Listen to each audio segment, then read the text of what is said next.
Hey everybody, it's your friendly neighborhood Uncle Pete, and this is the latest installment in my Horror Movies Pro series that I collaborate with my good buddy Carlin. And we're at 1997 this week. You guys all know the drill. After you watch this video, please go to Carlin's channel, link in the description, watch his video with the same name, and then please go to the community tab on his page and vote for who you thought had the better picks, whether they more closely resembled your own or who you thought had a better justification. Friendly reminder, just please watch both videos before you vote. And as a reminder, the rules are we can only use a movie once, and we actually had to have watched the movie that we are selecting. It's a friendly competition between two good friends, and don't forget, leave your comments down below on what your selections are. That's one of our favorite parts about doing this series is reading everybody else's Superlatives picks. It's a lot of fun. We really appreciate it. And if you can do me a big favor, if you haven't done so already, hit that subscribe button. If you haven't, we really appreciate it. I'm doing it on both of our channels. Lots of great content on both of our channels, and want to go a long way in keeping us motivated to try and entertain everybody watching. Because I have my Nails in a Coffin series, which comes out every Friday, and I'll have a card up here for some of those videos for you all to check out. Now, remember, like I said, these are our picks, and yours may and probably will be different, and we always love to read what your selections are. Thanks again. Let's get down to business and pick out some horror movie superlatives for 1997. Starting things off with the most amazing selection, and I went with Event Horizon. I love this movie. It's one of those movies such as In the Mouth of Madness that require multiple viewings. And I even picked In the Mouth of Madness from a most amazing selection for 1995. Lawrence Fishburne has a commanding role, and when is he not awesome? He always is. And Sam Neill is outstanding in this film, and I think I like him better in this film than I did in the Mouth of Madness. I wish we could get deleted scenes that were taken out that were found to be too disturbing, for the audiences. Event Horizon, it's a haunted house movie in space. It's an excellent blend of sci-fi and horror. The hell scenes are something else. They're so creative and interesting with these outstanding practical effects. I think Event Horizon has like a Hellraiser feel to it, and I cared about all the characters. None of them were over the top or boring.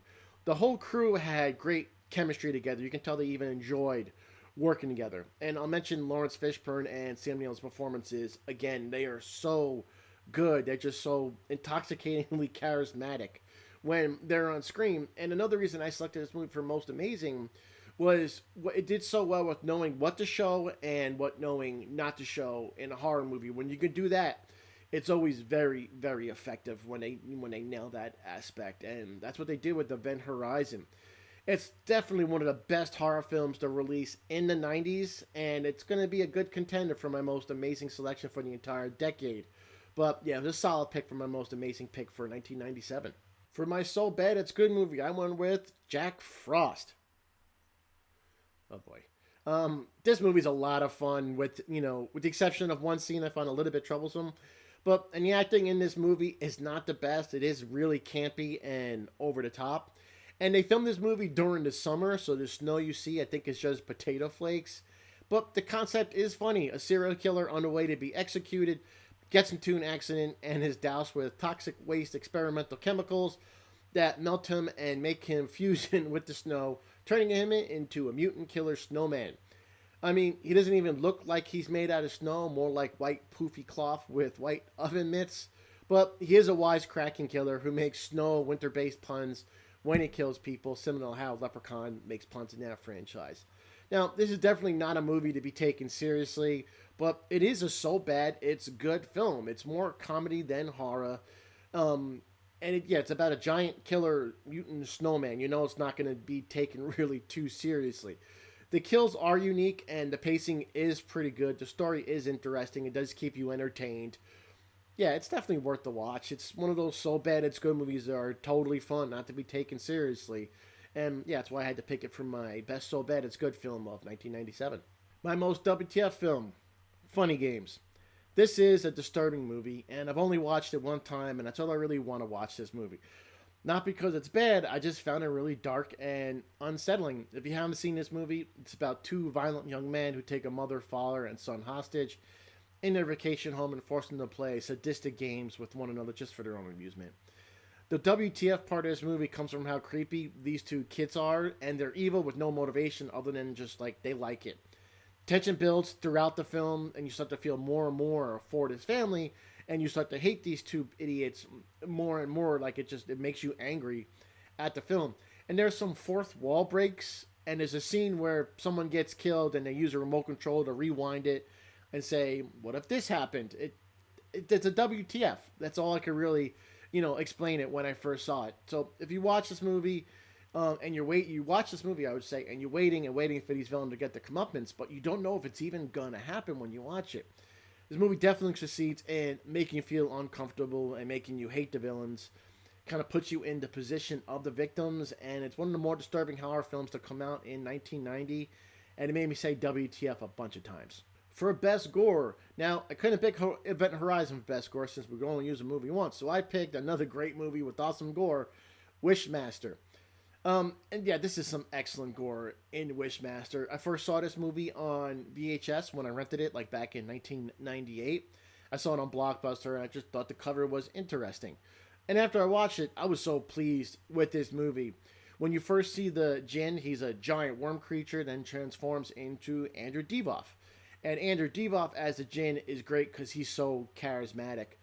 There's a party scene with that is just wild with some great effects. You see Freddy Krueger puking up a monster. And in the beginning, there's a dude whose skeleton rips out of his body. And I just love the way that looked. It looked really, really fun.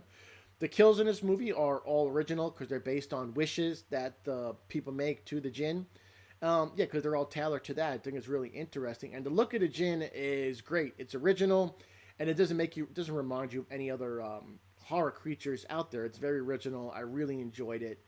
There is some late 90s CGI in it, but that's just what it is. It was late 90s CGI. You can't compare it to what we have, nowadays, over 20 some odd years later. But the practical effects aren't great. It's definitely worth the watch. Some great gore. That's why I picked it as best gore. Wishmaster, 1997. My most unique selection went with Cube. The entirety of this movie takes place in one location, a giant cube. That's why the movie's called Cube. The opening to the movie is great. You really don't know what to expect, and neither does the person on the screen. Then it hits you, and you're like, oh, okay, let's see where this movie goes. What I like this movie that it all takes place in one location. Normally that can get boring, but that's not the case with Cube since each room in the cube all has something different to them, whether it's different lighting or the way, the different traps that are in it. And you're with these characters who are all pretty unique themselves with their own unique characteristics. You're wondering who's going to die next, how are they going to die, who is behind the cube, who's going to be my final person. The pacing in this film is excellent and the camera work is outstanding. And that's what I also think is unique. Since there was only one cube for the set, they would just change the lighting. You have all the actors, you have the camera, the lighting, the microphone, and they filmed it in such a way where everything was on screen and you didn't get a capture of the boom mic or anything like that. It must have been really cramped in there. It was a unique way to film this movie since it was completely surrounded cube, and it's a fun movie. Definitely unique with the aspect of it, and yeah, how much it tells you and how much it doesn't tell you. I also found that unique. So if you haven't seen Cube and you like unique movies, definitely check it out because I picked it for my most unique film of 1997. My most overrated movie. Yep, I probably got in trouble for this one last week when I picked Scream for my most overrated horror film of '96. Not going to change much. I'm picking Scream 2 for my most overrated horror film of 1997. By the way, I did cover all the Scream films on my Nails in a Coffin about a year ago. I'll have a cut up here for you to all check them out. But I don't think the sequel is even as good as the original. And since I think the original is overrated, I kind of think this one is. Not that it's a bad movie or anything, and the acting and the directing is fine. I'm not a big fan of the Scream franchise. They quickly made this movie, releasing only about 1 year after the first one. And I really don't think this movie it's not original like the first one. Mickey's motivation was trash, only for him to get killed by Billy's mom. And for me, the meta aspect of the Scream films, that's what I don't care for. They just don't work for me. If it works for you, that's awesome. I love that people love these movies. To me, it's a mixture of parody and serious that just doesn't work for me personally. And that's why when I look for a movie that's overrated, hey, what's a really popular movie that I just don't care for? I think that's a good example of being overrated. I'm not saying it's bad. I just really don't care for it. Like I said, the acting, directing, cinematography is great. Very accomplished. I just didn't care about any of these characters. It was just almost the same story as the first one, a whodunit killer. They only changed the location. You still have Sydney with a different group of friends to get killed because they're stupid. Yeah, I don't know. I really don't want to go on and on bashing this movie because I don't want to bash it. I just think it's overrated, not my cup of tea. But let me know what you think in the comments down below. I would love to read how you guys feel about Scream. And wrapping things up with my most underrated horror movie. Now, I would be surprised if anybody else heard of this movie and seen it. Black Circle Boys. Like I said, it's a movie very few people know about it, and I never really heard anybody else talk about it. Honestly, this movie is a little bit more drama than horror, but when I saw it in 1997, I needed always wanted a chance to talk about this movie. What it's about, Kyle, he's a new kid in school, recently moving into town, and he just wants to fit in, and he befriends a group of satanic worshipping metalheads. Kyle lost his best friend in a tragic accident, and he was just looking to be part of something again. This group of metalheads is led by Shane, and then you have Munn, who's just an oaf, and Rory, who takes abuse from Shane and Munn, just so he can belong to something as well. The thing is, Shane, he's deeply disturbed, and when people defy him, he takes extreme measures. Kyle must pick a side, with these angry teenagers, metalheads. It's very 90s. This was a time when death metal, black metal was not as prevalent as it was today. Now, when I was in high school, people thought I worshiped Satan because I listened to death metal and I dressed like the guys in this movie. And I can understand what it feels like being an outcast when you just want to fit in. Now, Black Circle Boys is more of a psychological thriller than a horror film, but I think the acting is actually very well done in this movie, and I liked all the characters. They didn't feel like they were playing a role. They felt honest. They felt unique and honest. Like I said, I was a metalhead in the 90s that I felt like an outcast who just wanted to survive life.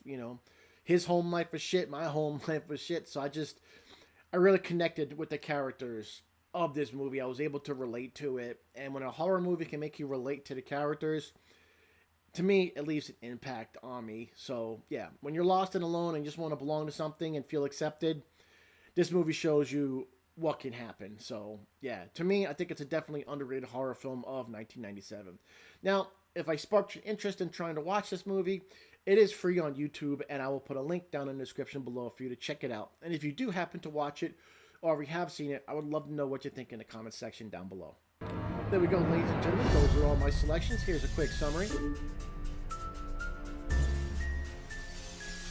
Thanks again for watching this video. Now, please go to Carl's channel, link in the description, and watch his video with the same name, and then go to the community tab on his page to vote for who you thought had the better picks.